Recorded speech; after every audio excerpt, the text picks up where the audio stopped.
Du coup, bonsoir à tous. Merci d'être venus si nombreux ce soir à cette conférence de bas. Nous avons le grand honneur de recevoir Alexis Kouskoun ce soir, qui est coordinateur national du mouvement des jeunes communistes de France, responsable à l'international, et qui va nous parler du coup d'un sujet d'actualité qui fait beaucoup débat et qui est, je pense, absolument nécessaire de bien aborder dans nos luttes, qui est la question de l'intégrisme ou désintégrisme religieux et du mouvement social. Donc voilà, je ne parle pas plus longtemps et je te laisse la parole, Alexis. Bien, merci Maximilien. Tout d'abord, excusez-moi du retard. J'étais bloqué dans les embouteillages. Je voulais remercier la Fédération de Paris et le Nord-Ouest, c'est bien compris ici, c'est Nord-Ouest, d'organiser ce débat, qui est un débat d'actualité, parce qu'on le verra, il se pose de par le monde de manière différente, et qu'il faut différencier d'ailleurs, mais il se pose aussi en France. Et on va essayer d'aborder ces deux débats-là avec ce que je vous propose, une présentation qui retournera un petit peu d'une manière un peu à présenter la problématique, comment elle se pose, d'une manière conceptuelle, pratique, politique, historique, et ensuite peut-être aborder un peu la question de la France, mais sur ce qui se passe en France, on peut aussi peut-être le faire plus dans le débat. On verra comment on fait. Bon. Alors, la manière dont moi, on m'a posé la question, on m'a dit, voilà, donc la conférence, ça sera intégrisme religieux et mouvement social. Bon. Alors, il faut déjà essayer de comprendre ce que sont ces termes-là, pour essayer d'avancer un peu dans la réflexion, dans le débat. Il y a trois thèmes qui sont souvent un peu confondus, si vous voulez, ou qui sont traités de la même manière, mais qui ne correspondent pas forcément à la même chose. On parle souvent d'intégrisme, on parle aussi parfois de fanatisme religieux, ou on peut parler aussi de fondamentalisme. Donc, vous prenez différents penseurs, différents politologues, différents historiens, ils peuvent utiliser ces termes de manière différente. Donc on va essayer de voir un petit peu d'où ça vient. Et aujourd'hui, pour rentrer dans le vif du sujet, en général, dans le débat public, tel qu'il est posé dans les médias, tel qu'il est posé y compris dans les discours des partis politiques dominants, que ce soit le Front National, l'UMP, le Parti Socialiste, évidemment pas de la même manière, mais d'une manière générale, aujourd'hui, quand on accole les mots fanatisme, fondamentalisme, intégrisme, à une religion, aujourd'hui, c'est à la religion islamique, à l'islam. C'est aujourd'hui la manière dont c'est posé dans le monde. Donc il va falloir déjà essayer de voir ce que sont ces termes-là, et montrer que ça peut exister dans l'islam, mais ce n'est pas exclusif à l'islam. D'accord ? Donc on va déjà essayer de partir là-dessus. Donc, ces trois termes, intégrisme, fondamentalisme et fanatisme, s'ils sont aujourd'hui accolés dans l'islam, ils émanent d'abord de la pensée et de la sphère chrétienne, si vous voulez. Ça a été d'abord issu par rapport à la religion catholique, avant même chrétienne. Alors, le terme intégrisme, tout d'abord, il renvoie à l'intégrité. Donc, c'est de dire, on applique la foi, on applique la doxa, on applique la doctrine de l'Église de manière intégrale. Intégrale à la société, ça veut dire que l'ensemble de la société doit être régi selon les lois de la religion, mais intégrale d'une manière interne à la religion catholique, c'est-à-dire qu'on va appliquer l'intégrité de la doctrine de l'Église. On ne va pas choisir, on ne va pas avoir une lecture partielle, on va dire, des textes.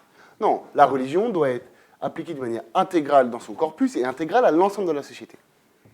Ça, mais telle qu'elle est écrite, telle qu'elle existe, telle que la tradition l'a faite. C'est-à-dire que le pape doit avoir, par exemple, on pourrait très bien dire, ce que le pape dit doit avoir force de loi. C'est-à-dire c'est canonique, le droit canon. Ça serait de l'intégrisme, en disant, voilà, nous prenons ce que les conciles de l'Église disent et nous l'appliquons à la religion. Et ce terme intégrisme, il a d'abord et avant tout été utilisé par un pape, le pape, je crois, Pie VII, il me semble, dans un discours ex orbi, oui, il me semble, dans les années 1907, où il disait, aujourd'hui, face au progressisme montant, face au matérialisme montant, eh bien, il faut aller vers l'intégrisme, que l'entièreté de la doctrine de l'Église soit appliquée à l'entièreté de la société. Ça, c'est pour l'intégrisme. Le fondamentalisme, là, c'est autre chose. Qu'est-ce que c'est que le fondamentalisme? Alors, est-ce qu'il y en a qui ont des idées, par exemple? Qu'est-ce que ça peut... Quelle différence on pourrait faire entre fondamentalisme et intégrisme religieux? Ah, si vous voulez, enfin, on peut faire ça.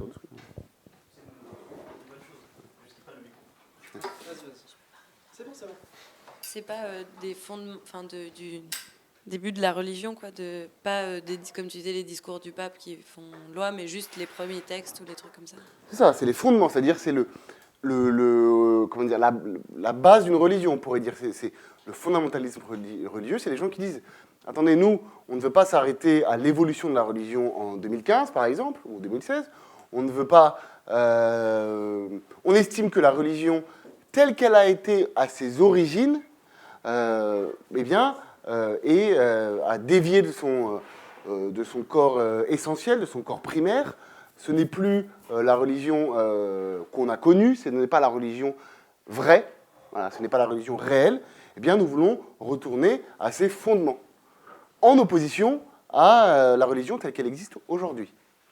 D'accord? Donc on pourrait dire que c'est une attitude un peu puriste, si vous voulez. Ça, par exemple, une des traditions religieuses, là pour le coup, on a parlé de l'Église catholique tout à l'heure, ça peut être, par exemple, les courants wahhabistes de l'islam ou les courants sionistes qui disent il faut retourner à ce qu'a été Israël à un moment, terre du peuple juif, sans que ce soit forcément historiquement vrai, mais voilà. Et donc nous retournons à ça. Aujourd'hui, les juifs qui pratiqueraient leur religion dans un pays qui n'est pas Israël d'une manière pas complètement totale ne seraient pas vraiment dans la vraie religion. De la même manière pour le wahhabisme, qui est un des courants qui est par exemple dominant en Arabie Saoudite, c'est de revenir au temps des Bédouins. Et non pas, par exemple, de dire nous prenons un islam tel qu'il existe, tel qu'il se pratique chez des gens. Non, nous voulons revenir à des fondements supposés de cette religion, qui sont ceux du IXe siècle, après Jésus-Christ, en l'occurrence, pour l'islam. Bon. Donc nous avons eu l'intégrisme, nous avons eu le fondamentalisme. Qu'est-ce que c'est que le... Parenthèse, on a cité l'islam et la religion juive, ça pourrait être aussi, par exemple, dans un certain sens, les Mormons. Qui disent, par exemple, si vous prenez les Mormons ou les Amish aux États-Unis, ce sont des gens qui parlent allemand, par exemple, notamment les Amish. Pourquoi est-ce qu'ils parlent allemand? C'est une version entre l'allemand et les hollandais, parce que les premiers colons qui sont venus protestants aux États-Unis, qui ont fondé leur communauté, étaient des Hollandais. Donc eux veulent retourner, là encore, à une ère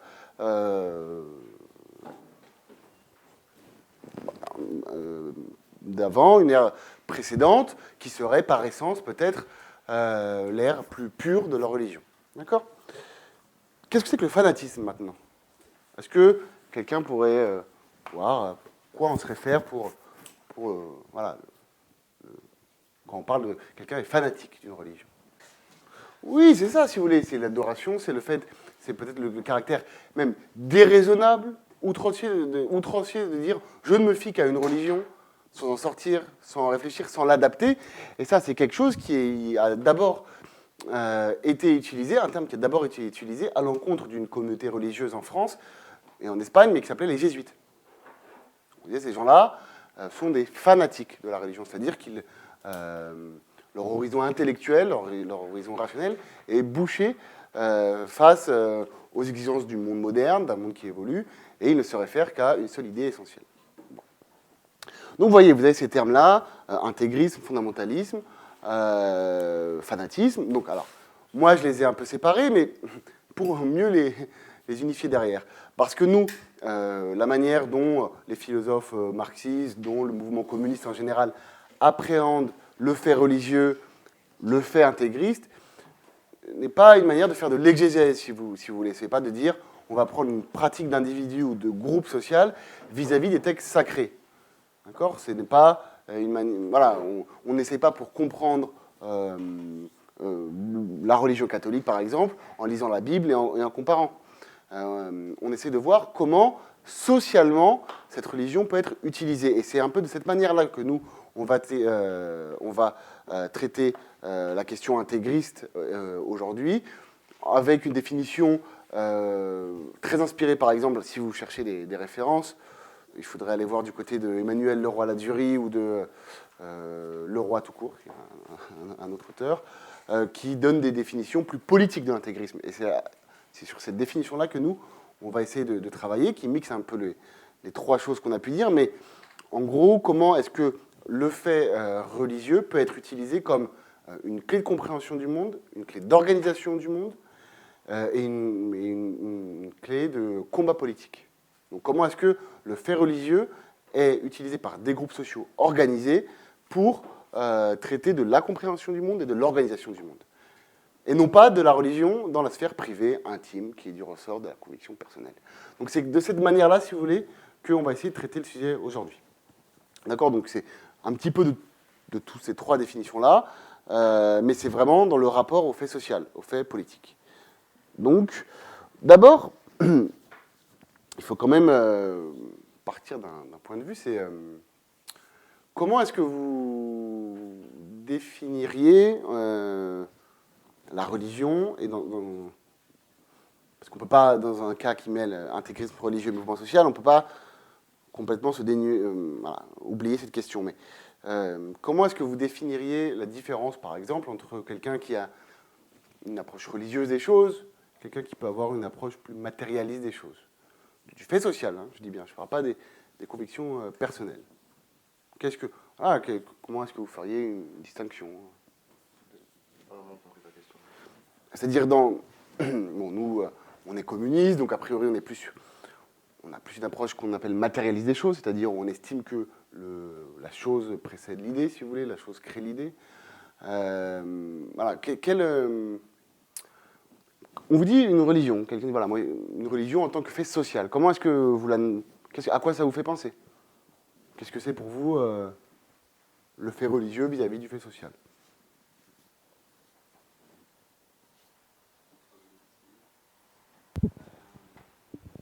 C'est une croyance qui serait donc ce serait croire en des idées qui ne viennent pas des faits matériels sociaux. Donc ça, on reste juste à une étape de croyance. Toutes les croyances ne sont pas des religions, et du coup, une religion, ce serait une croyance qui serait organisée socialement avec avec une hiérarchie, avec des groupes organisés, des textes pour s'y référer, des rituels, etc. Je dirais une croyance qui est ritualisée. Oui, mais on pourrait dire, du coup, le communisme, avec le Parti communiste, ses institutions, c'est aussi quelque chose de hiérarchisé, d'organisé, et ça reste une croyance. On pourrait te dire ça. Donc, comment tu pousserais le débat?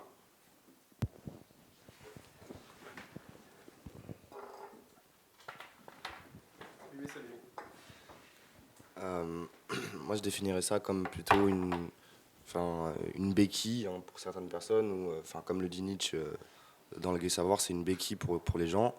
Et bon, pour Marx, c'est clair, c'est la religion et l'opium du peuple, etc., etc.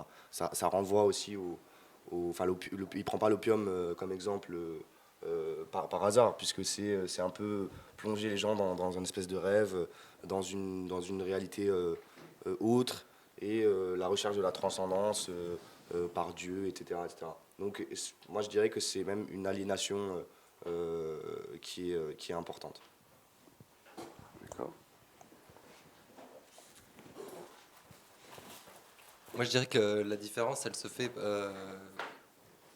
par le fait que la religion est un côté justement fondamentaliste qui s'appuierait pas sur les faits réels, mais qui ne changerait pas et serait un peu monolithique avec des règles définies, mais pas forcément adaptées à la situation matérielle.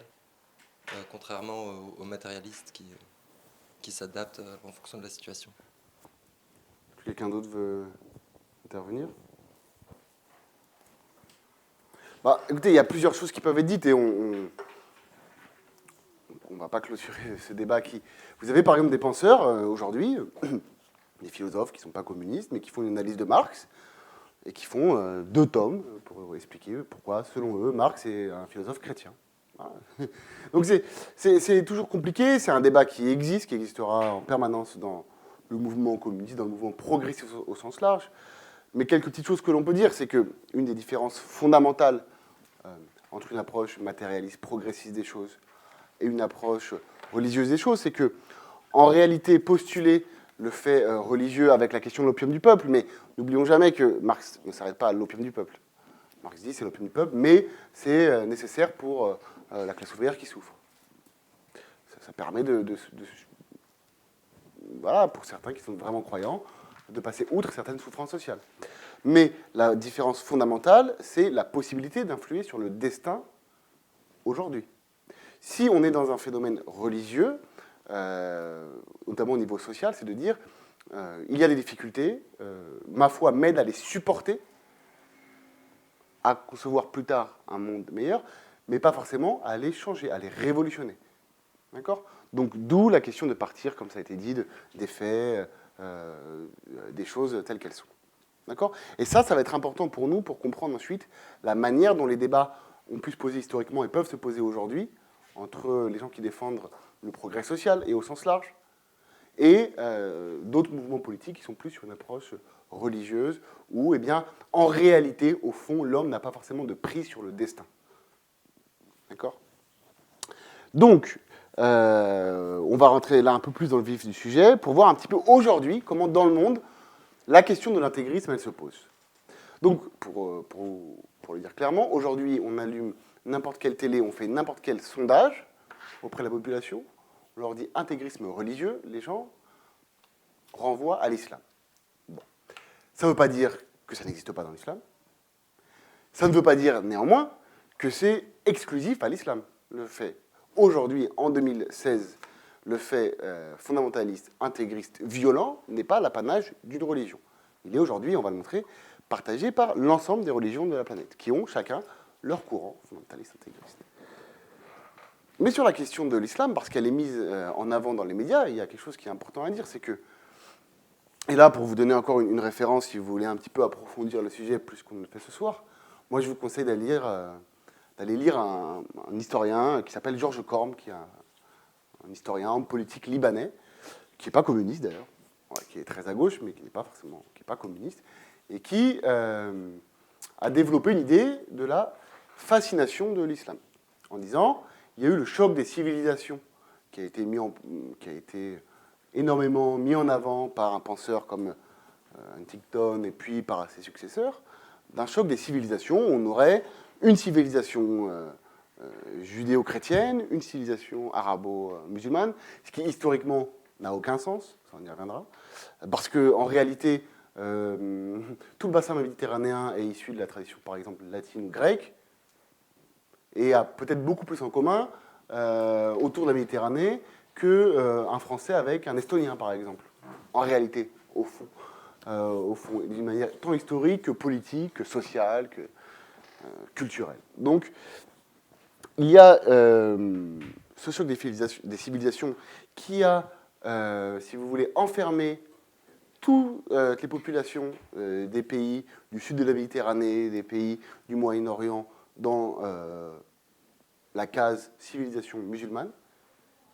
Et il y a eu, de la part de penseurs progressistes comme réactionnaires, une réaction sur ces bases-là, où on a dit oui, mais les peuples musulmans, ce qui n'a aucun sens, ont été victimes de la colonisation, ce qui est vrai. Le fait qu'ils se tournent aujourd'hui vers l'islam, ce qu'il faut débattre, et voilà, est en réalité, si vous voulez, une révolte ou un retour au fondement de leur propre chose.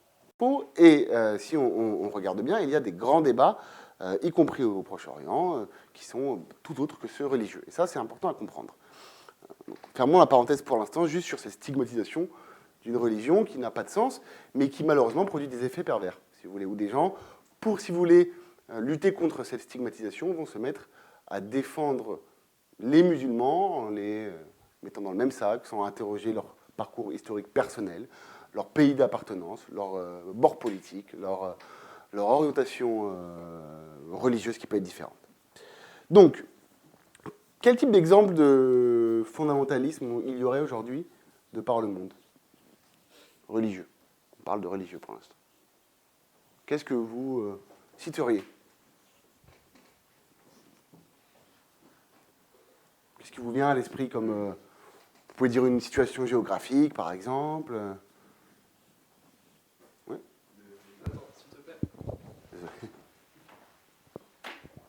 Le wahhabisme en Arabie Saoudite, Le par wahhabisme. exemple. Oui, ouais. Après, on peut citer les évangélistes qui sont Oui. voilà, aux États-Unis, en Amérique du Sud. Après, j'en ai pas d'autres. Ah, beaucoup, hein. Il y en a beaucoup, Mais mais c'est déjà deux. j'en ai déjà 2. Continuons la liste. Qu'on voit bien.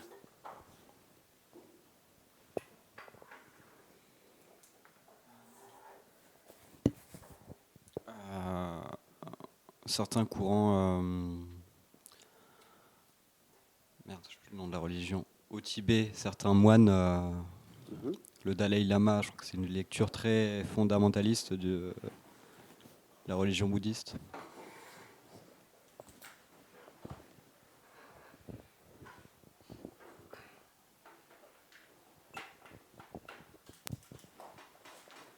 Tu voulais parler de la Birmanie, non? Avec les moines fondamentalistes birmans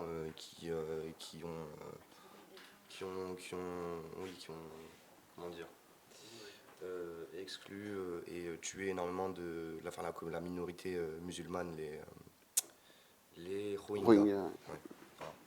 Après, il y a le takfirisme aussi dans l'islam. C'est la branche du salafisme la plus radicale. Donc, Une autre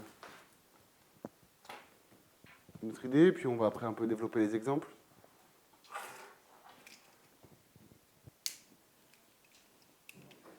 Bon, on va développer les exemples et on va un peu les développer. Alors, bien sûr, alors on a parlé, par exemple, des Rohingyas. Bon, les Rohingyas, c'est une population qui est, si vous voulez, répartie sur 2 États, principalement la Birmanie et la Thaïlande, et qui est une population d'orientation musulmane. Donc là, par exemple, juste pour faire un aller-retour avec ce que je disais précédemment, ces gens-là sont musulmans, ils ne sont pas arabes, par exemple.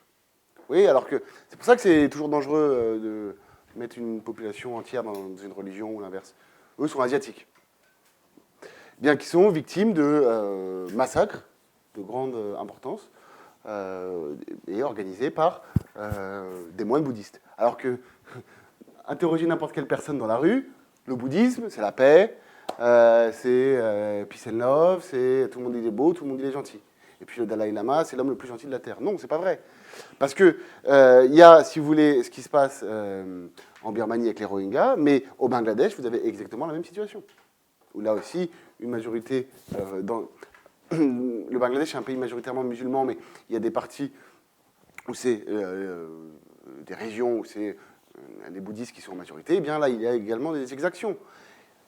La civilisation tibétaine, de la même manière, est une civilisation théocratique. Vous voyez ce que ça veut dire théocratique? C'est-à-dire où c'est le règne de la religion, où c'est la religion qui dirige. Donc démocratie, le peuple, théocratie, la religion. Où vous avez par exemple, avant... je suis filmé, hein. Avant que le Tibet fasse partie de la République populaire de Chine, une population tibétaine qui était pour à peu près 50% réduite au servage, où Tibet, où les femmes sont exclues de l'enseignement. Vous voyez, donc il faut toujours voir en détail ce que chaque religion peut produire, mais toujours, le problème, ce n'est pas la pratique religieuse personnelle d'individus. Le problème, c'est quand la religion est le phénomène d'organisation d'une société, préside au destin d'une société. Donc, parce que, vous savez, les moines tibétains, pour terminer là-dessus, sont, dans l'organisation sociale tibétaine, des moines et simplement des moines. Donc, ils ne travaillent pas, il faut les nourrir. Donc, pour les nourrir, il faut que d'autres travaillent pour eux. Donc, vous voyez, toute l'organisation de la société est faite autour de ce fait religieux-là et permet la réalisation de ce fait religieux-là. D'accord? Donc, ça mène forcément à ce genre de situation. Qu'est-ce qu'on a hormis ce cas-là? On peut parler, par exemple, de la colonisation de la Palestine et du rôle joué par les colons israéliens, qui n'ont a priori rien à faire dans la région à la base, qui arrivent, qui s'installent, au détriment même de juifs israéliens qui vivaient là, donc au-delà même de la question religieuse, et qui, sur une lecture littéraliste du Premier Testament, eh bien, participent à un phénomène d'occupation de masse.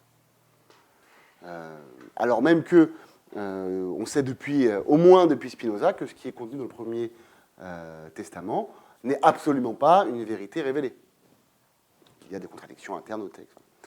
Donc on a également, ça a été dit, les chrétiens évangélistes, mais d'autres endroits du monde voient, y compris des milices chrétiennes. Vous avez eu pendant la guerre civile au Liban, par exemple, des milices chrétiennes lourdement armées qui ont commis des massacres. Toujours sur l'idée de dire, je défends ma religion, je suis une communauté religieuse et politique. Il faut toujours marier le fait religieux et politique. C'est pas pour rien qu'on a dans les grands penseurs progressistes, rationalistes comme Spinoza, un traité théologico-politique. Ouais. Nous avons, et bien évidemment, pour ce qui est de l'islam, aujourd'hui, différentes versions d'intégrisme religieux. Nous avons Daesh, par exemple, qui est là ce qu'on pourrait qualifier d'un fanatisme, d'un fondamentalisme, parce qu'ils veulent fonder ce qu'on appelle un califat. Un califat qui est normalement... vous savez ce que c'est que le califat ? Le califat, normalement, c'est aussi les chrétiens ont le pape comme autorité religieuse sur l'ensemble de chrétiens catholiques. Bien, normalement, le califat, c'est l'équivalent pour le monde musulman. Mais califat qui a été aboli en 1923 en Turquie. Donc, on a de par le monde différentes religions et chacune ont un courant fondamentaliste. C'est-à-dire qu'une religion, et là je vous fais grâce de tous les phénomènes historiques que l'on pourrait citer, avec les croisades, les guerres de religion, la Saint-Barthélemy en France qui a été un massacre systématique de type, on pourrait dire même génocidaire des protestants en une nuit par les catholiques. Donc, ouais, chaque religion a son courant intégriste, son courant fondamentaliste. Est-ce que, à votre avis, pour autant, ça veut dire que l'on s'oppose de facto à toute existence de religion ou qu'il faut rejeter de facto toute pratique de la religion et que ce serait, je ne sais pas moi, antithétique au marxisme, par exemple, où les choses se posent de manière un peu différemment. Il y a, enfin, je pense pour nous communistes, il n'y a aucun problème, mais le problème c'est plus quand ça rentre dans la sphère publique et quand la religion prend une place importante dans la sphère publique et dicte un peu ses lois. Voilà. Quelqu'un veut ajouter quelque chose d'autre ou...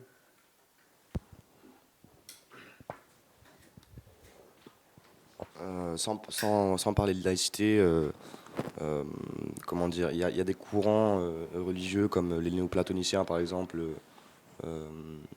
Donc c'est un courant du catholicisme qui est très intéressant à étudier et enfin c'est un des courants mystiques du catholicisme comme le courant soufi dans l'islam par exemple et aussi ce que pour un peu rebondir là-dessus sur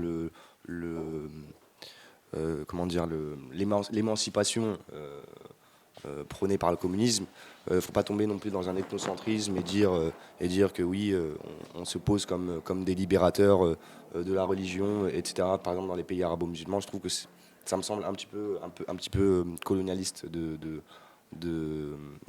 présenter les choses comme ça. Donc je pense qu'il faut nuancer nos propos et avoir une vision matérialiste de la chose. Quelqu'un d'autre veut intervenir ?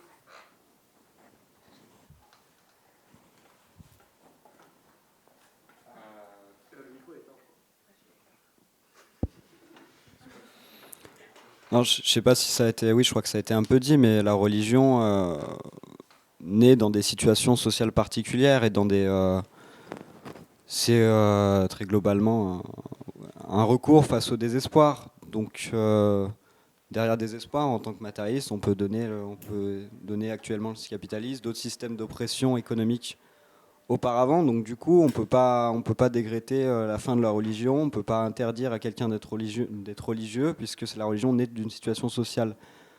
Par contre, je pense que dans le militantisme communisme et dans disons la, enfin, prendre un point de vue matérialiste sur le monde, et c'est aussi un travail de formation, d'apprentissage qu'on fait aussi aux jeunesses communistes. Je pense qu'à un moment donné, il y a une contradiction. On a eu plusieurs camarades enfin, on en a toujours, qui ont des croyances, etc. Mais je pense qu'à un moment donné, il y a une contradiction jusqu'à un certain point.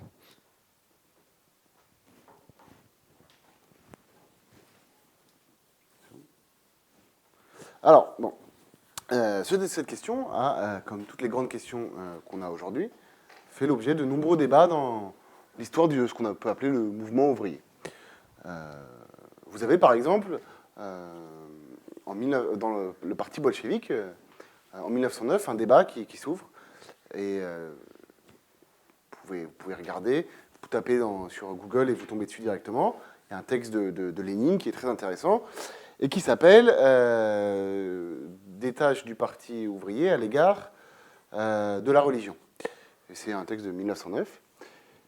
Pourquoi est-ce qu'il est intéressant? C'est parce qu'il y avait un débat à l'époque, dans ce parti qui allait peu après prendre le pouvoir, savoir si on devait mettre dans les statuts du parti le fait de dire « nous sommes un parti athée ». Et vous aviez quelqu'un comme Plekhanov, qui après sera appelé l'opposition de gauche, voilà, qui dit oui, il faut, qui milite pour ça, avec un autre qui s'appelle Boukharine, en disant il faut que nous soyons un parti athée.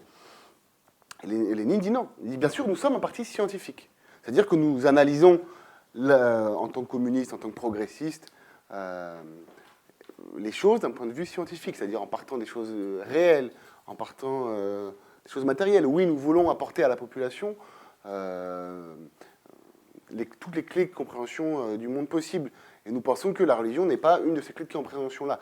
Mais l'ouvrier catholique, enfin, l'ouvrier orthodoxe là-bas, mais nous on pourrait dire l'ouvrier catholique, juif, musulman, bouddhiste, puisqu'on en a parlé, subit autant l'oppression que l'ouvrier qui est athée. Et par conséquent, le rejeter des rangs du parti, ou de la jeunesse communiste par exemple, serait une erreur, parce que nous avons quelque chose de commun à faire. Et en réalité, il y a eu des moments où, par exemple, en Amérique latine, quelque chose qui s'appelle la doctrine sociale de l'Église a été mis en avant, et il y a eu des réelles convergences entre mouvements communistes et certains mouvements religieux, quand ça allait dans l'émancipation, dans le sens de l'émancipation humaine. Donc, le marxisme n'exclut pas toute religion. Estime que la religion est quelque chose de non scientifique. Estime, oui, qu'en réalité, il faut permettre l'organisation des travailleurs, des étudiants, des classes populaires, afin de créer ce qui a été vite dit à une époque, paradis sur terre, entre guillemets, mais de créer l'émancipation humaine ici, et qu'on estime que la religion ne va pas dans ce sens-là, mais c'est pas pour ça qu'il faut rejeter la croyance individuelle des gens. Bon. Et pourquoi je dis tout ça? C'est parce que, et c'est peut-être ça le cœur du sujet qu'on a aujourd'hui, c'est que dans tout un tas de situations, et notamment dans les situations de crise, et on en vit aujourd'hui, on arrive à des moments où politiquement, et là je ne parle pas de la croyance personnelle, mais où politiquement, des mouvements religieux et des mouvements sociaux sont confrontés à une même problématique de crise et arrivent là, en revanche, à une confrontation. C'est arrivé dans l'histoire, ça arrive aujourd'hui. Je vais vous donner quelques exemples. D'abord, est-ce que certains d'entre vous, par leur vécu, par leur connaissance personnelle, pourraient avoir des exemples de ces moments de crise politique ou sociale très forte où eh bien, les mouvements sociaux et les intégrismes religieux se sont rencontrés et se sont entrechoqués, si j'ose dire? Ouais, donc sur la rencontre entre mouvements sociaux et intégrisme religieux, il y a les printemps arabes, où on a des soulèvements des peuples plus ou moins spontanés, et qui finissent en hiver islamiste, où on voit que la mobilisation qui était, voilà, pour certains spontanée, se retrouve récupérée par des extrémistes religieux antidémocrates. Donc ça pour un exemple récent. Alors moi, je pense qu'il faut un peu nuancer, mais on peut ça dépend des pays, parce qu'il faut... Concrètement, le printemps arabe, ça n'existe pas, hein, disons-le. Il y a des pays qui se sont soulevés sur des raisons parfois différentes, avec des résultats différents. Par exemple, ce qu'on a appelé printemps arabe en Libye n'avait rien à voir avec ce qu'il y a pu avoir en Tunisie. Mais bon, on reviendra dessus. Est-ce qu'il y a d'autres idées là-dessus ?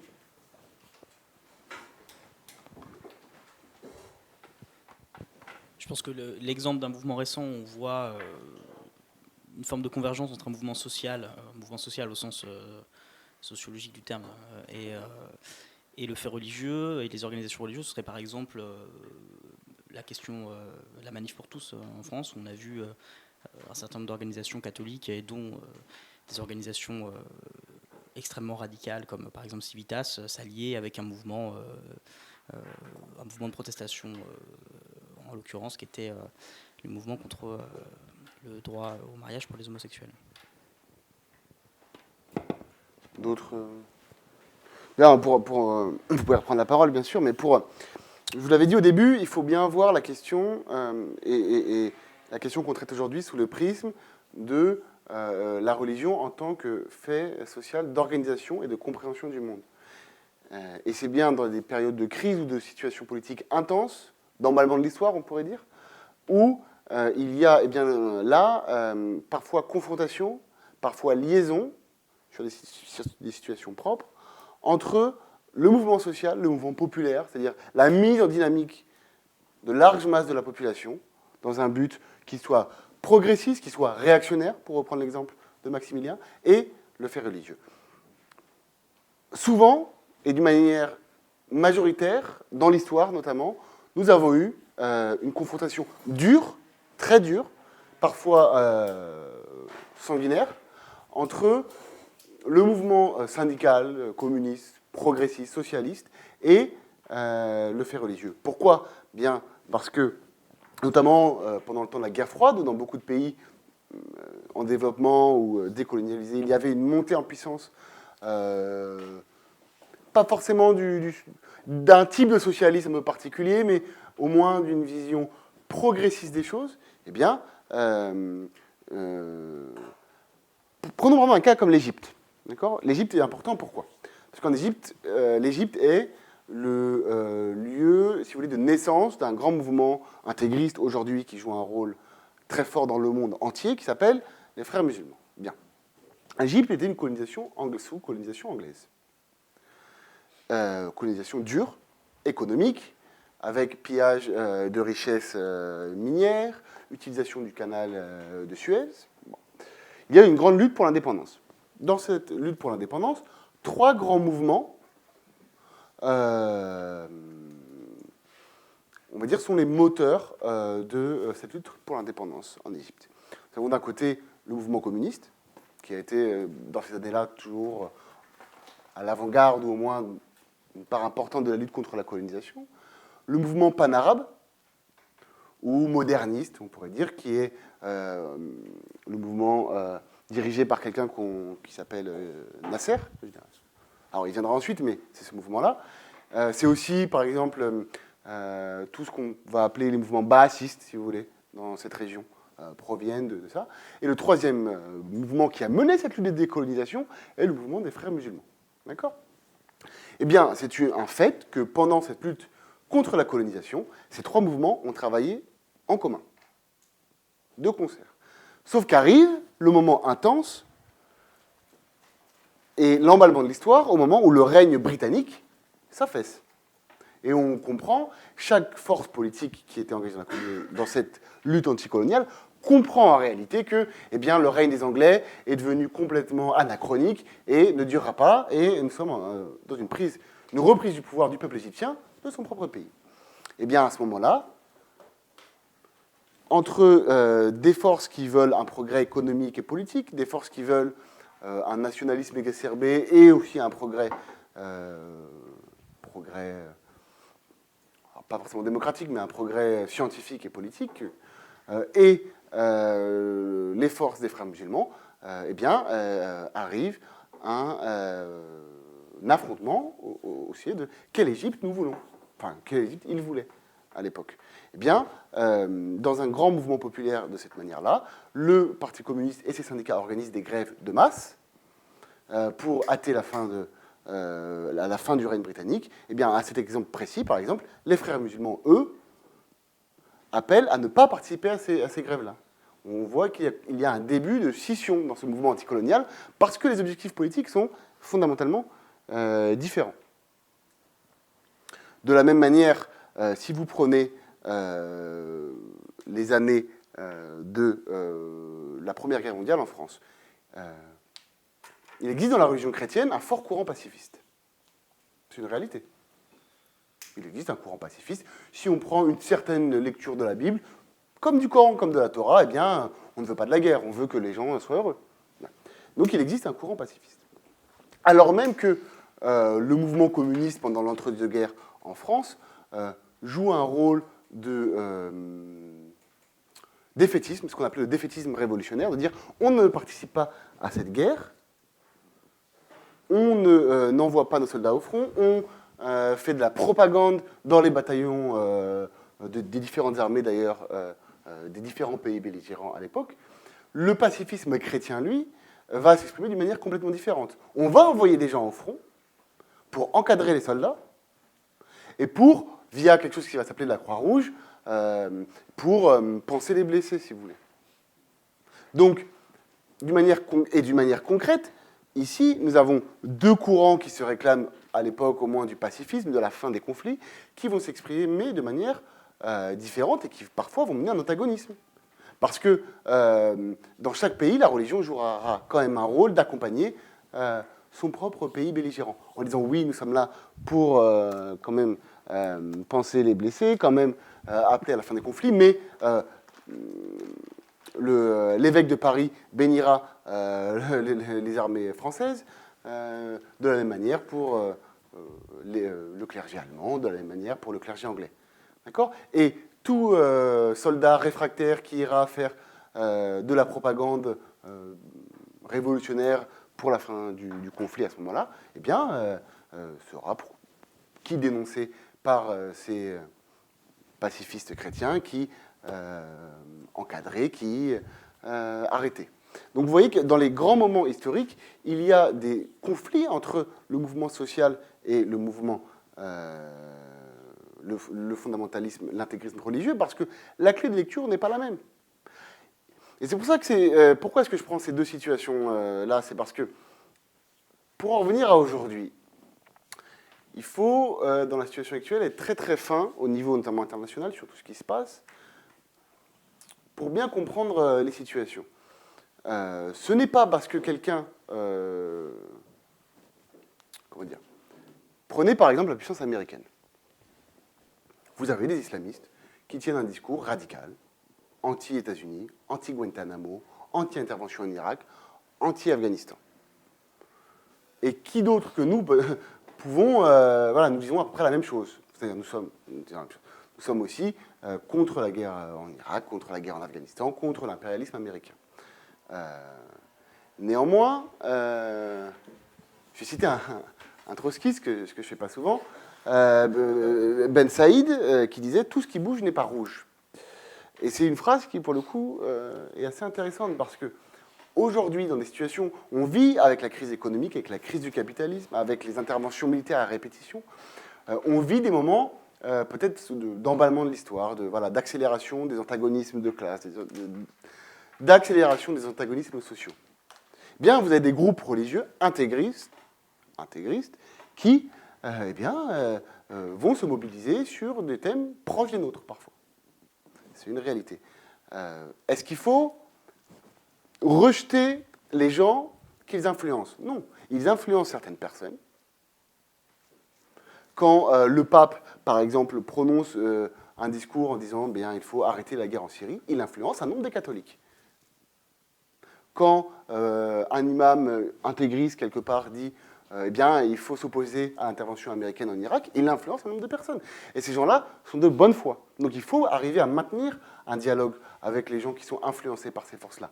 Mais en revanche, là où il faut faire extrêmement attention, c'est de dire où veulent aller ces leaders politiques intégristes. Ces leaders politiques intégristes, ça serait avoir une vision erronée, réductrice, et même, tu disais, toi tout à l'heure, tu utilisais le mot colonialiste, par certains bouts colonialistes, de penser, par exemple, qu'un imam religieux n'a pas un programme politique en tête. Et que, oui, bon, bah, c'est la religion du faible. Vous savez, il y a des penseurs qui disent ça. Voilà, ça serait colonialiste. Ces gens-là ont un projet politique qui est leur propre et que nous devons de combattre. C'est pour ça que la frontière, parfois, est ténue, parce qu'ils disent des choses que l'on entend. Que je vous le dise, que ce soit le pape quand il dit qu'il faut arrêter la paix, que ce soit un imam intégriste.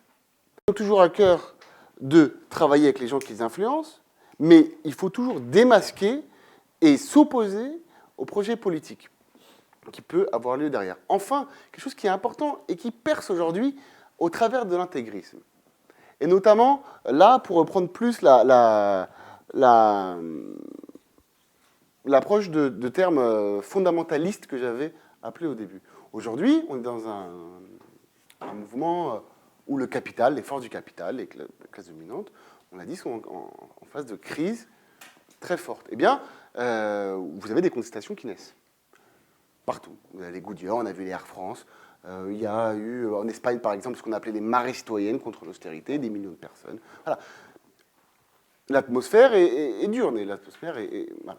Eh bien, il faut pouvoir briser cette contestation-là. Il faut pouvoir faire passer nos idées. Une des solutions, c'est de faire ce qui a été fait chez Goodyear, par exemple. C'est d'essayer de couper la racine du syndicat. Une autre manière de faire, et qui est beaucoup plus, beaucoup plus sournoise, c'est d'essayer de diviser les classes populaires, les couches populaires au sens large, qui ont intérêt au changement. Et pour ça, quoi de mieux que de renvoyer des gens à leurs fondements supposés. C'est-à-dire dire, bah, écoutez, vous êtes musulman. Eh bien, c'est un imam qui parlera pour vous. Vous êtes juif, eh bien, c'est un rabbin qui parlera pour vous. Vous êtes chrétien, eh bien, ça sera un prêtre. Et attendez, après Charlie Hebdo, on a vu partout, sur chaque chaîne de télé, où on faisait venir un rabbin, un imam et un catholique, et puis ces gens-là devisaient, mais ils devisaient de manière politique. Ils ne devisaient pas de croyances personnelles, ils ne devisaient pas d'exégèse, ils ne débattaient pas de savoir ce qu'il y a dans mon texte sacré, dans le tien, de qu'est-ce qu'il y a de commun. Parce que de toute façon, en réalité, c'est la même chose, hein, globalement, à chaque fois. Ces textes-là, chacun des textes renvoie à l'autre. Mais il s'est installé, si vous voulez, une représentation, et ça, c'est une victoire de l'intégrisme, par des clergés religieux de faits sociaux. Et ça permet quoi? Ça permet de séparer, bien évidemment, des gens qui ont pourtant une identité commune, c'est d'être des couches populaires, des étudiants, des petits artisans, d'avoir intérêt à un changement social. Eh bien, si on les renvoie à leur religion en disant « vous êtes des ouailles de tel berger, de tel berger, de tel berger, suivez les guides », eh bien, vous voyez que c'est un mécanisme de division des travailleurs, de division de la population en général, et qui, bien sûr, pour nous, qui voulons mettre en place des mouvements sociaux, s'avère nous complique éminemment la tâche. Si on revient à l'exemple que je vous avais donné des frères musulmans en Égypte, à quoi ça a servi, mis à part aux Anglais, que de conforter leur pouvoir, de faire en sorte que les frères musulmans n'appellent pas à ce moment-là à faire la grève qui avait été décrétée, la grève insurrectionnelle pour accéder à l'indépendance. Eh bien, ça divise l'action politique et syndicale. Vous voyez, donc, ça, c'est une des choses qu'on peut aujourd'hui, et que l'on doit, en tant que communiste, avoir à l'esprit, c'est cette volonté de division. Et l'intégrisme religieux, dans le sens où il renvoie, là encore, à voilà, ma communauté suit telle intégrité de la doctrine, eh bien, empêche de créer une réelle convergence des luttes. Donc ça, c'est un réel problème. Parfois, on l'a dit, il y a convergence. Donc il peut y avoir convergence au moment de moments importants pour la religion, comme ça a été le cas de la manif pour tous. Et il peut y avoir, dans des moments où il y a un vrai rapport de force, une convergence positive avec la religion. Ça a été vrai à certains moments de l'histoire, notamment en Amérique latine, avec ce qu'on appelait la théologie de la libération. Mais n'oubliez pas que les théologiens de la libération, les prêtres ouvriers en France, la JOC par exemple, qui a été une organisation catholique très proche de la JC, ont tous été à une période excommuniés. Pourquoi ? Parce qu'ils ne respectaient pas l'intégrité de la doxa catholique. Ils n'étaient pas dans l'intégrisme. Eh bien, par conséquent, ils ont été excommuniés. Bon, la JOC a réussi à être ensuite réintégrée dans l'Église, mais ce n'est pas le cas de la grande majorité des prêtres ouvriers, et c'est encore moins le cas de la théologie de la libération en Amérique latine. Ensuite, 2 derniers points très rapides, et on va passer vraiment à l'échange, mais n'oublions pas une chose, c'est que l'intégrisme n'est pas l'apanage du fait religieux. Par exemple, si on prend le marché, si on prend quelqu'un comme Emmanuel Macron, cette personne est un intégriste des relations de marché. Pourquoi intégriste ? Voire un fondamentaliste, je dirais plutôt. C'est parce que il va répéter des formules qui ne sont pas en correspondance avec la réalité. Si on dit, par exemple, le CICE va faire la baisse d'exonération fiscale permet de créer l'emploi, alors que ça fait 30 ans qu'on le fait, et on sait pertinemment que ça ne fonctionne pas. Bien, répéter ça en boucle, c'est tomber en réalité dans un autre type de fondamentalisme, un fondamentalisme du marché. On pourrait parler d'autres types de fondamentalisme, mais ce n'est pas le sujet. Et dernière chose, pour essayer un peu de conclure, d'enrober un peu notre discussion, si on résume tout ça, quelle est notre action à nous, communistes, mais même au-delà, progressistes, démocrates, y compris, c'est d'unir toutes les couches populaires qui ont intérêt au changement. Donc, au-delà même des différences factices de religion, de communauté qu'on veut nous imposer, en disant, mais attendez, bien sûr que nous avons chacun nos vécus, nos expériences, y compris parfois nos religions. Mais si nous avons une identité, on nous parle souvent d'identité. L'identité, c'est quelque chose qui est objectif. Objectivement, qu'est-ce qui est identique à nous tous ? Qu'est-ce qui est identique objectivement à l'ensemble de la population française ? Ce n'est pas la religion, ce n'est pas l'origine raciale, sociale, c'est la place dans un processus de production. Et c'est ça que nous, on doit tenir. Et c'est surtout dans ce combat-là où parfois on peut avoir face à nous des intégristes religieux qui vont dire, mais nous, ça ne nous intéresse pas qui est artisan, qui est grand patron. Ce qui nous intéresse, c'est qui fait partie de ma communauté religieuse. C'est bien là où on va avoir, dans la lancée d'un mouvement social, parfois, quelques difficultés. Donc nous voulons vraiment unir ce qu'on peut appeler les classes populaires, et nous voulons surtout libérer l'homme de toutes les suggestions. Toutes les suggestions. Y compris celles de l'intégrisme religieux. Parce que tu disais, toi, par exemple, tout à l'heure, c'est Pierre-Alexandre, c'est ça ? Ouais.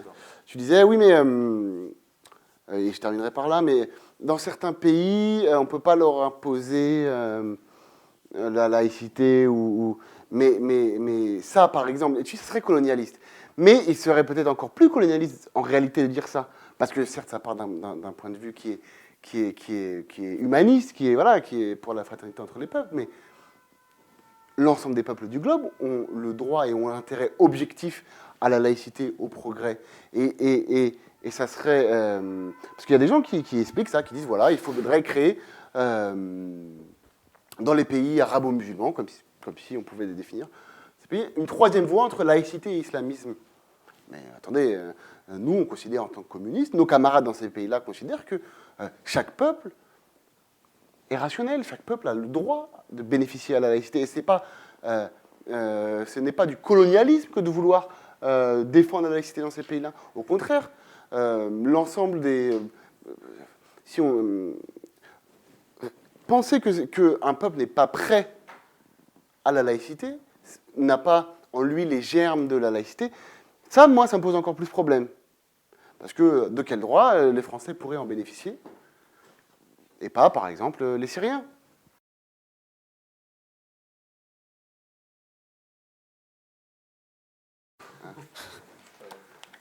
Je voulais juste rebondir sur ce que tu as dit. Effectivement, je suis d'accord avec toi. Mais par contre, je pense que dans certains pays, je prends l'exemple de l'Algérie ou du Maroc, avec l'Algérie avec la décennie noire et les frères musulmans, le Maroc avec la montée du salafisme et de l'islam radical, comme moi j'ai moi-même pu le constater. Je pense que les données matérielles ne sont pas réunies, les conditions matérielles ne sont pas réunies pour la laïcité dans ces pays. Avec surtout que l'islamisation dans les universités a été un outil d'oppression par la classe dominante, donc au Maroc le palais royal, en Algérie l'armée, et qu'on se retrouve aujourd'hui avec une génération en Afrique du Nord, donc au Maghreb principalement, on se retrouve avec une génération, même une génération qui a étudié, donc qui est allée à l'université. Et bon, l'exemple du Maroc, c'est le roi Hassan II qui après les émeutes de Casablanca en 75, a imposé les sciences islamiques dans toutes les universités, dans n'importe quel domaine. Et il a, en supprimant bien sûr la philosophie, la sociologie, tout ce qui pouvait donner des insurrections populaires. Et du coup, les étudiants, enfin les universitaires, pouvaient écrire dans une copie dans n'importe quelle matière, répondre à une question en citant le Coran et en disant oui, le Coran c'est la vérité suprême, etc., etc. Donc ce qui fait que maintenant ceux qui produisent les richesses et ceux qui sont actuellement les citoyens en activité actuellement au Maroc sont issus de cette génération. Et très concrètement, c'est pour ça qu'il y a eu une islamisation de la société marocaine qui est importante. Et c'est pour ça que je disais que c'était pas colonialiste, mais oui, assez ethnocentrique de vouloir dire oui pour le bien de l'émancipation du peuple marocain ou du peuple algérien, etc. Ce serait bien qu'il y ait la laïcité, alors que justement derrière les conditions matérielles ne sont pas réunies. C'était ça un peu le fond de mon propos.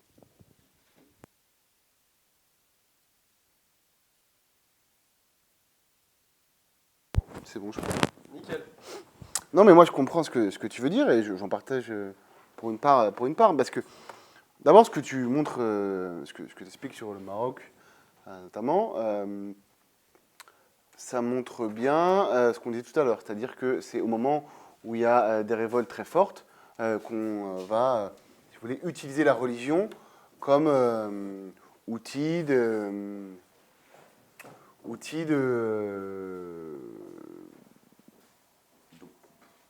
voilà, outil peut-être d'oppression serait trop fort comme mot, mais outil de gestion populaire, d'ordre public.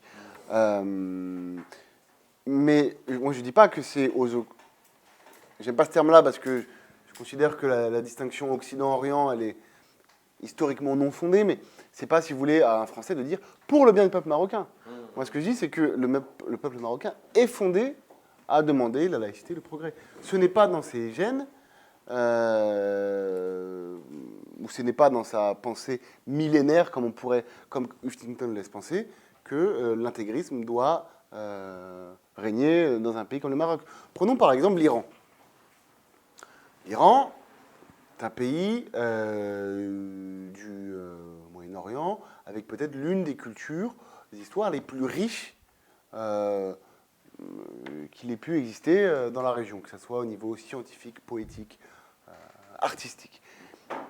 Un pays qui connaissait un parti communiste très fort, qui a mené une révolution, qui a permis de destituer le Shah. Eh bien, après la mainmise des islamistes, des intégristes, là pour le coup sur le pays, n'est en réalité aux yeux de l'histoire universelle, de l'histoire millénaire, n'est que très récente. On parle de 1979. Alors oui, pour nous, on a toujours connu l'Iran sous la férule de la religion, sous la théocratie. Eh bien, il est évident qu'on peut considérer, enfin pour nous, ça a toujours été le cas, mais si vous voulez, à l'échelle de plusieurs siècles, ce n'est rien comme domination. Donc, n'oublions jamais qu'il y a, enfin, c'est des conflits sociaux de base. Et peut-être que la différence entre peut-être des communistes comme nous et des partis comme les partis baasistes ou les partis républicains est de dire que, bien, comme tu l'as dit, nous ne pensons pas que le progrès social démocratique provient juste d'une déclaration. Voilà. nous déclarons, nous, élite laïcisée d'un pays, parce que c'est souvent comme ça, la laïcité, le progrès. Eh bien non, ça se construit et ça présuppose la justice sociale. C'est particulier quand même. Ça.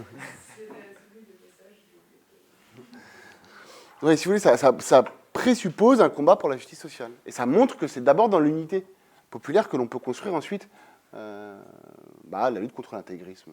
Avant même de parler de communisme ou de socialisme. Mais ce que tu dis peut être repris c'est une stratégie, si vous voulez, Bien sûr qu'il y a des différences entre intégristes, fondamentalistes et fanatiques, et on l'a dit au début. Par exemple, l'islam politique d'un Erdogan en Turquie n'est pas la même chose que Daesh, c'est vrai. Mais néanmoins, on a dans un cas la stratégie des petits pas, donc c'est ce que tu as dit à propos du Maroc, où on va rouvrir dans les écoles des classes d'imams, où on va, voilà. Et dans l'autre, évidemment, c'est une stratégie un peu différente de prise du pouvoir tout de suite. Mais on voit quand même que l'intégrisme religieux, l'intégrisme religieux étant une construction sociale et politique, le combat contre doit être également une construction sociale et politique. Ça, on est vraiment d'accord. Mais ce que je dis, c'est que chaque peuple a le droit à cette construction politique.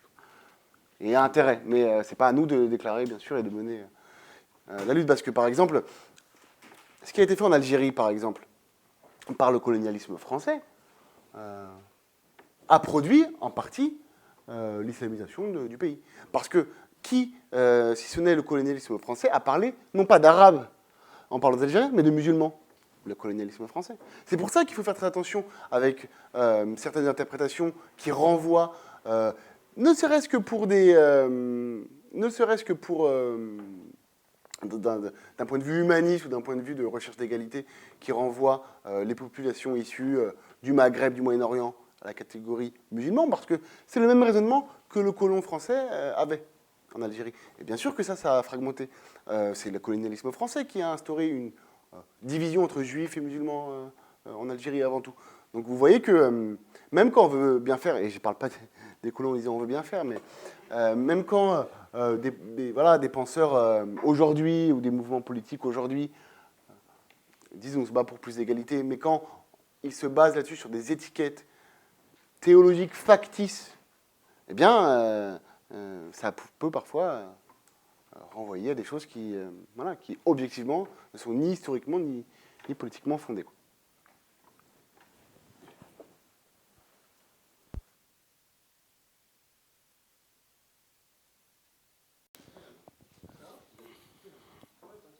Alors moi, je voudrais revenir sur Elisabeth Badinter. Tu dis à un moment, t'as été rapide dessus, mais du coup, ça m'intéresse de développer la question. Tu dis qu'elle tient des propos limite racistes. Alors j'aimerais que tu précises un peu, parce que pour rappeler ce qu'a dit Elisabeth Badinter, je pense que tu fais référence à l'interview récente, ou je sais pas. Bon, par exemple, du coup, tu me diras, parce que par exemple, sur l'interview récente qui a fait du bruit, elle dit, il faut combattre le racisme, il faut combattre l'antisémitisme, il faut combattre le racisme anti-musulman, mais elle dit que ça ne doit pas nous empêcher de critiquer l'islam, ce qui me semble, moi, personnellement, sain de critiquer l'islam, comme on doit aussi critiquer le christianisme, et on a permis, en critiquant le christianisme par le passé, de lui faire rejeter une part d'antisémitisme qu'il avait. Et donc critiquer l'islam comme critiquer toutes les religions, puisque comme tu le dis dans ton intervention, en fait, elles sont pas scientifiques, elles se basent sur des préjugés, etc. Et donc, du coup, si tu pouvais me dire, dans quels autres propos elle a pu tenir qui sont problématiques, en fait.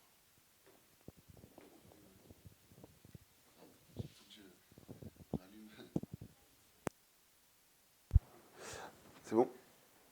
Donc, alors, moi, je vais t'expliquer pourquoi je trouve les propos d'Elisabeth Badinter peu limite. Alors, il y a eu ces propos. Il y a eu également des propos qui visaient... Alors, j'ai plus en détail mais c'était des articles du Monde qui datent d'il y a à peu près un an, notamment au moment où il y avait toute une affaire sur des mères au sens maman, musulmanes, voilées, qui avaient voulu accompagner des enfants en sortie scolaire. Donc, pas à l'intérieur d'une école, mais qui les accompagnait, vous savez, comme on accompagne des petits-enfants. Et je reproche deux choses à Elisabeth Badinter. C'est d'une part, de faire abstraction complètement du contexte social et politique dans lequel on vit. Parce que aujourd'hui, il y a un racisme d'abord anti-arabe, en réalité, avant d'être anti-musulman, très fort dans le pays. La manière, dont elle amène le débat, elle oublie cette construction sociopolitique qui existe et qui s'impose à nous. On ne peut pas nier complètement aujourd'hui le racisme anti-arabe et anti-musulman. La question de l'islamophobie, c'est autre chose. C'est un concept qui fait débat dans l'organisation, qui pour moi n'est pas forcément fondé scientifiquement, loin de là même. Alors c'est encore au débat sur l'islamophobie. Et on peut, bien sûr, critiquer l'islam en tant qu'organisation, enfin, quand il est utilisé comme une organisation sociopolitique de la société. Voilà. En disant, je ne veux pas d'une société qui soit basée sur les principes de l'islam. Mais comme je ne veux pas d'une société qui soit basée sur les principes de la chrétienté ou une société basée sur les principes du judaïsme. Par exemple, juste, j'ai oublié de le dire tout à l'heure, et c'est important à savoir, et je répondrai après sur mon inter, mais sur Israël. Parce qu'au-delà même de la question de l'occupation de la Palestine, il y a un rapport de l'OCDE qui est sorti il y a 3 jours, et qui montre quoi? Qui montre que Israël, qui est donc une théocratie, hein, pas d'autre mot, qui se veut être l'État juif, ce qu'il n'est pas, hein, en réalité. Il y a 30% de non-juifs qui vivent en Israël, mais Benjamin Netanyahou veut faire inscrire ça dans la Constitution, bien, est le pays du monde où il y a les plus gros écarts de revenus et le plus gros haut taux de pauvreté par rapport au nombre d'habitants. Donc on voit bien que là, sous prétexte de vouloir unir une population sur des bases religieuses, en réalité, on opprime complètement le mouvement social revendicatif pour des conditions de vie meilleures, objectives dans le pays. Donc on voit là encore le rôle de l'intégrisme religieux. Parenthèse fermée. Donc Badinter, je reproche d'abord ça. Et ensuite, je reproche sa manière de personnaliser le débat, si vous voulez, sur la question, par exemple, du voile, et simplement du voile. Alors, on peut avoir un débat, y compris la JC, par exemple, c'est plus ou moins majoritairement opposé, par exemple, au port du voile à l'école, en disant, bah, écoutez, dans une société d'émancipation, on estime que bien, cela n'est pas un acte d'émancipation. Et nous refusons, par exemple, les analystes qui disent, mais si vous refusez le voile, alors il faut aussi refuser la politique au lycée, parce que si vous voulez que le lycée soit neutre, alors il doit être neutre politiquement. Eh bien, nous disons non. Nous disons, la politique est une chose, la religion en est une autre. Attention,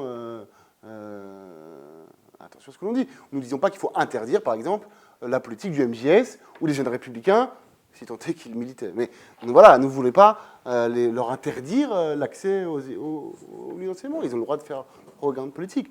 Mais qu'un témoin de Jéhovah, une aumônerie catholique dans les lycées publics, voilà, des groupes religieux viennent faire de la propagande, en est une autre. Et j'estime que aujourd'hui, le débat n'est pas tel que le fait Elisabeth Badinter, à mon sens, hein, mais on ne va pas faire tout ce que Elisabeth Badinter a personnalisé sur des situations concrètes et des individus le combat pour la laïcité.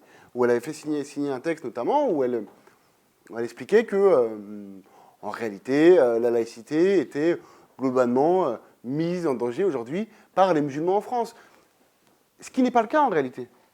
C'est bien ça le problème.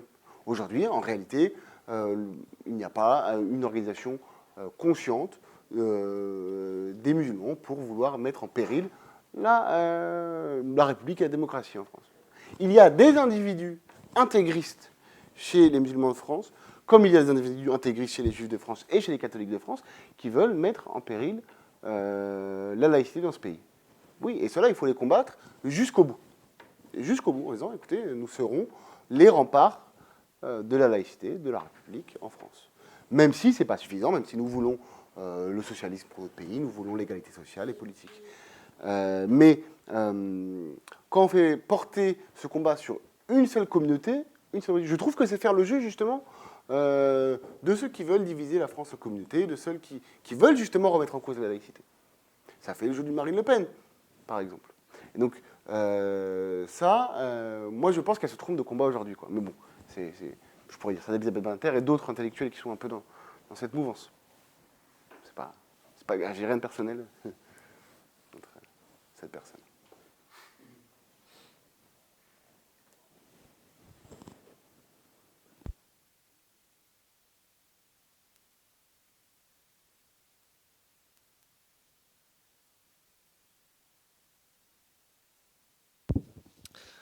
Moi, je voulais rebondir sur ce que tu as dit sur l'Iran et en général sur les mouvements intégristes qui ont participé à des insurrections populaires.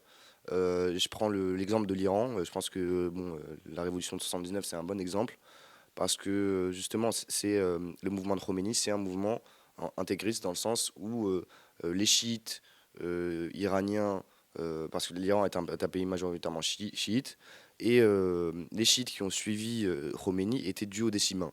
Les duodécimains, c'est une minorité, une extrême minorité du chiisme, où ils ne séparent pas le pouvoir politique du pouvoir religieux. Alors que justement, la base, le fondement même du chiisme, c'est la séparation du pouvoir religieux et du pouvoir politique. À contrario, contrairement au sunnisme. Et justement, l'apport de ce mouvement intégriste dans la révolution iranienne, il est même majoritaire. Et on peut le prendre en Syrie. L'armée syrienne libre, qui à la base était un mouvement insurrectionnel, s'est peu à peu rapproché des milices islamistes et des sunnites radicaux.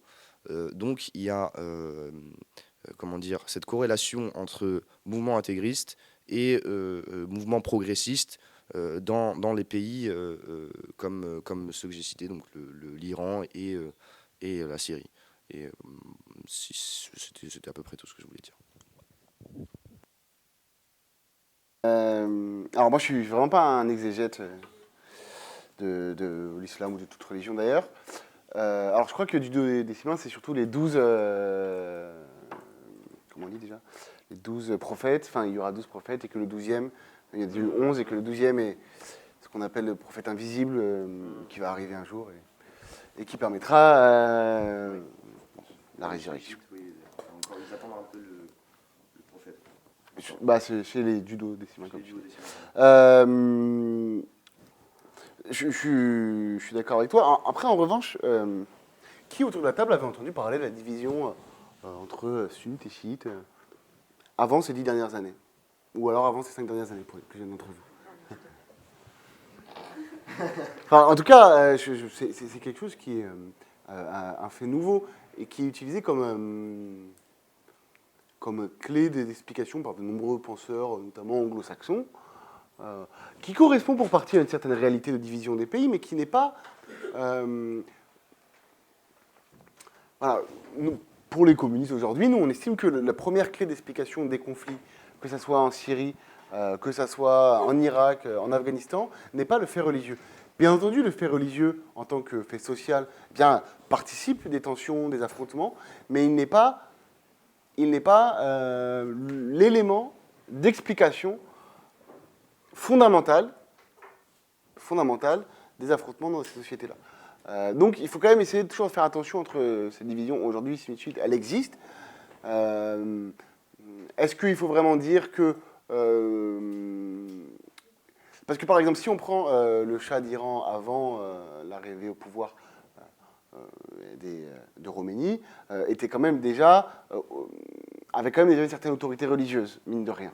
C'était pas complètement séparé. Donc, mais ce qui est vrai, c'est que, là où tu as raison, c'est d'une manière beaucoup plus forte, chez les sunnites, le califat, donc l'autorité religieuse et l'autorité temporelle, si vous voulez, a toujours été mixée. C'est-à-dire qu'on a eu les grandes familles omeyyades, qui ensuite les dynasties, qui a eu les Omeyyades, la deuxième, dont j'ai toujours oublié le nom. Et ensuite, par exemple, Abbassides et les Ottomans, une fois que c'est eux qui ont pris, si vous voulez, qui aient pris le leadership dans la région, ont assumé à eux deux, eh bien, eux-mêmes les deux pouvoirs. Donc c'est vrai qu'il y a eu toujours un mix, et c'est ça qui a été cassé, et qu'il faut casser d'ailleurs. Mais pour peut-être terminer par ça, ce qu'il faut comprendre avec l'intégrisme religieux, quel qu'il soit, c'est que dans sa manière d'organiser la société, de régir les relations sociales et les relations publiques, c'est ce qu'on pourrait appeler un fascisme, en réalité. C'est un fascisme politique, religieux et économique. Le capitalisme se développe d'une manière extrêmement... se développe très fortement en Iran, malgré les sanctions, si vous voulez. Renault, donc entreprise française, était en Iran le premier exploitateur automobile dans le pays. Donc c'est pour ça, certains peuvent parfois et ça c'est pour revenir à ce que j'ai dit tout à l'heure sur les communautés de combat, parfois certains vont vous dire, l'Iran, puisqu'il s'oppose à Israël et puisqu'il s'oppose à l'Arabie Saoudite et aux États-Unis, est un État anti-impérialiste. Il faut faire très attention sur ce genre de choses, parce que le terme l'anti-impérialisme, c'est la lutte contre la domination économique et politique des monopoles, donc des grands groupes nationaux soutenus par leurs États. C'est absolument pas ce que fait l'Iran. L'Iran, aujourd'hui, développe des relations capitalistes et surtout développe une oppression de son peuple, sous couvert de religion. Donc, voilà ce que je voulais dire sur l'Iran.